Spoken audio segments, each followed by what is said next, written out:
YCP పరిపాలనలో రౌడీలు road మీదకు వస్తున్నారని చంద్రబాబు అన్నారు. తన ముందు కుప్పి గంతులు వేయొద్దని వైసీపీ నేతలను హెచ్చరించారు.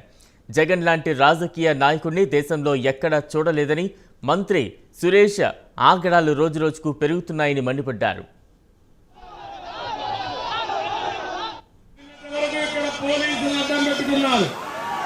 ఇప్పుడు రౌడీలే రోడ్డు మీదకి వచ్చారు. ఆదిమూలం చూశారు, అక్కడనే పెట్టారు. కొంతమంది నా దగ్గర కుప్పి గంతులు వేయడానికి వచ్చాడు. జాగ్రత్తగా ఉండమని వైఎస్ఆర్ కాంగ్రెస్ నాయకుల్ని హెచ్చరిస్తున్నా. 5 కోట్ల రాష్ట్ర ప్రజానీకం ఒక సైడ్ ఉన్నాం. జగన్మోహన్ రెడ్డి ఒక రౌడీగా ఇంకొక పట్టున్నాడు.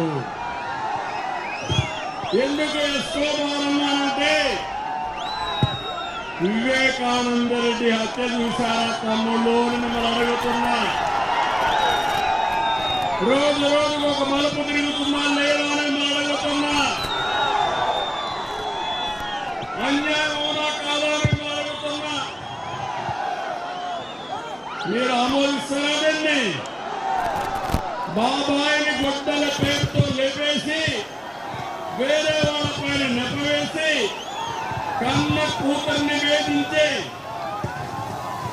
అన్నం ఎక్కడన్నా చూసా?